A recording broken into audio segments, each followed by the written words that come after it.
What's going on, everyone? Welcome back to the Scale News Update. If you're not familiar with the show, this is where we talk about the news topics that happened in the scale world of RC over the past week. If you enjoy the Scale News Update, hit the like button. Let's jump into this week's topics. Out of left field, new for this week is a 1/5 scale motorcycle. We don't cover a lot of motorcycle RC news, but that's also because there just isn't a ton of it. However, this is a new one, Beat One Lab. Never heard of them before. Maybe they're big in the motorcycle scene, but it doesn't appear so. It looks like this is kind of one of their first releases as a company in total, but underneath it looks like a fairly well-designed or well-constructed motorcycle. You know, kind of fits in the lines of like the old Thunder Tiger style, and I know there's some other like higher end, more boutique, racing level 1/5 scale motorcycles. RC motorcycles are an odd one. I really like them. I own a couple of them. I've never been very good at being able to keep them going, other than like the old Ricky Carmichael Radio Shack version.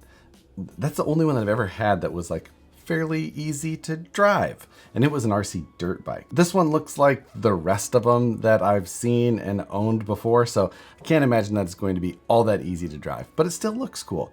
And Beat One Lab is an interesting choice for a name, so we threw it in. Next, RGT released another new to them car. Looks like a conglomeration of a lot of very popular vehicles in the scene now that they made a version of. Some very obvious hints to the Proline Power Wagon body and the Hyrax tires. You know, beyond that, underneath you see a lot of SCX3 inspiration. See a rear bed style similar to the VS410 Phoenix. They kind of threw everything they could at this one. RGT, obviously not something that's widely distributed in the US as RGT. You do see a lot of their smaller scale stuff rebranded and put under other companies' names as their own 124 scales and other scales like that.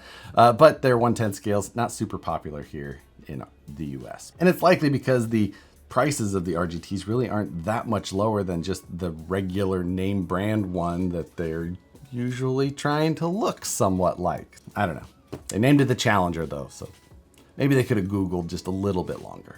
Next, HobbyWing updated the 1080 ESC. This is a fantastic upgrade to a ton of RTR type cars, or just good for a brushed build in general. The 1080 has long been one of the go-to ESCs, and now they've released this G2 or Gen 2, I imagine that they're going for there. And this does add some new functionality, including some auxiliary channel tunability. And you can use it to do a drag brake adjustment on the fly if you like. Kind of a cool little option.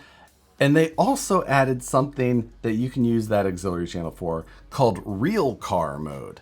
And how I understand this is that you use your throttle like normal. You have throttle, and then you can use brake like you would on other RC cars.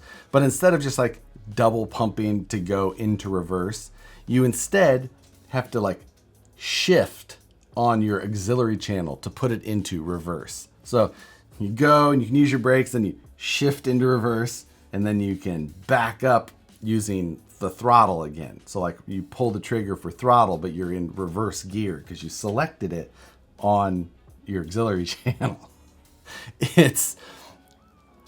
I kind of get where they're going for, it's like, just, if you need like that, you need a big lever on top of your radio, just reverse. I feel like you'd want to turn around while you did it, but I don't know. That's an interesting, they're rolling the dice with that. I mean, it's just some programming. I get it, but man, that is an interesting choice for a feature to add.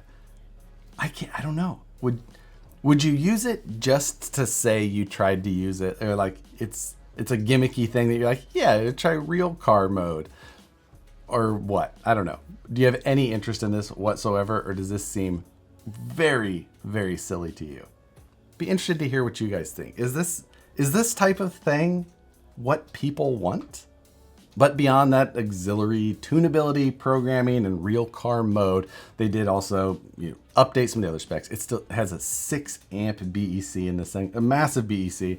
A lot of crawlers now are using super strong servos, and a lot of people don't want to wire in a BEC. So a 6 amp BEC is going to be right in line with the best of the internal BECs from almost any of the other ESCs on the market. So it's doing well there. Price on this is still very competitive. The style has been marginally updated, still looks very similar to the previous one. But if you're interested in this, I'll link below to where you can find some more information on real car mode and the rest of the features that they put in there. I want to thank Team GarageHack for sponsoring this week of the Scale News Update. Team GarageHack also recently released some new internal gears for your Axial UTB18. So if you want to beef up the inside of that transmission to go along with their reduction kit, which is the pinion and spur, as well as the gear sets for the portals that they make now, check this out. They're kind of getting a full host of drivetrain updates for that UTB18. I'll put a link to those gears in the description below, but also I'll put a link to their Facebook page. They've been doing a little bit more video work lately, including one that they did last week talking about some suspension geometry. So if you've ever been a little bit more interested in getting into the intricacies of suspension setup, it's a good video to watch. Go check that out. Thanks again to Team GarageHack for sponsoring this month of the Scale News Update. While combing the internet for news stories for this week, I ran across this new edition on AMain. It's called UDI RC, and it's not uncommon to see these types of new things pop up, especially around this time of year, although it is getting a little bit later, or really late in the holiday season. But these are new, just like super budget RTR cars. These are generic 1/16 scale RTRs. You can get them in brushed or brushless, but they at least have some different body options on top, and one of which, the Porsche style, I thought was pretty cool.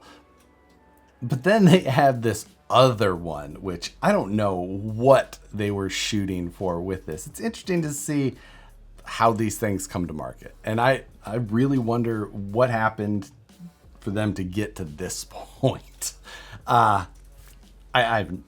I've nothing. I've never heard of UDI RC.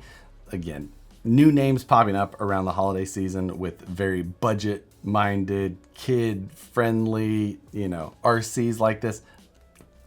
To be expected. These, however, just a little bit more off the wall in the hobby grade side of things, at least, than what I normally expect to see. I thought that was interesting enough to cover. There was a number of other new releases for this week, but they were all just rebrands of 1/24th and 1/18th scale vehicles that we've seen from other brands already. They didn't even change the bodies or body colors on most of them. It's just all these names popping up like, oh, this well-known name in RC planes has now released this new car. And it's exactly the car you've seen 10 times before. It's that time of year. Everyone's just trying to cash in, especially on the small scale stuff. No surprises, but also not that interesting.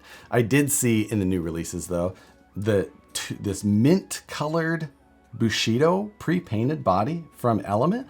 I hadn't seen this. I saw that the clear bodies were released, but now I see this new kind of teal color. I had to go back and check that it wasn't a second color that was released at the outset of the RTR that I just totally missed. It's got a little bit more character than like the milky colored stock one. So if you want to add a little bit more flair to your Bushido, this seems like a fairly easy way to get it done. And as we round the corner on the final days for internet shopping before the holidays, I did see that CEN dropped the price of the F250 and F450, looks like for a short period before the holidays. So if you're interested in either one of those two trucks in any of the colors, then jump on that. That looks like that is only direct at this point. Doesn't look like any of the dealers or distributors are reflecting that price drop. So unless you're trying to price match through a dealer, you're gonna have to go direct. Likewise, you can also find the VS410 Pros and Ultras at a reduced price for the holiday season as well. The Pro, still one of my all-time favorites.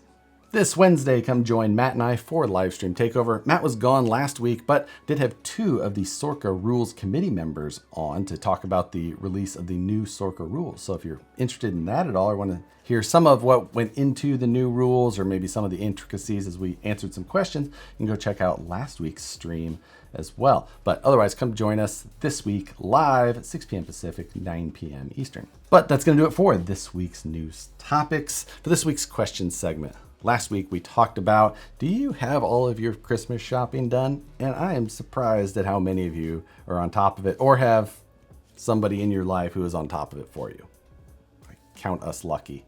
For this week's question, we have 2 news weeks left before the year is officially over. And that kind of already gets us into the point where we're thinking about the end of this year, just lame duck. We just got to cruising through it, right? Next year is just around the corner. And with a new year comes the thoughts of what am I going to try to get done next year? What are my big milestones? Scale nationals again and builds that go along with that. So I want to know, what are your milestones for next year? Build your first truck from scratch, or just to get your first non-RTR, get your first RTR, who knows? Whatever it is, making it to an event, no matter what, I want to know. Put it in the comments below. Appreciate your guys' comments every week. It's my favorite part of the Scale News update. With that though, hope you guys enjoyed this week's Scale News. Hit the like button if you enjoyed it. Subscribe if you're not already. Hit the notification bell so you see the videos as soon as they get uploaded. As always, thanks again for watching. We'll see you on the next one. First time this time. No outtakes.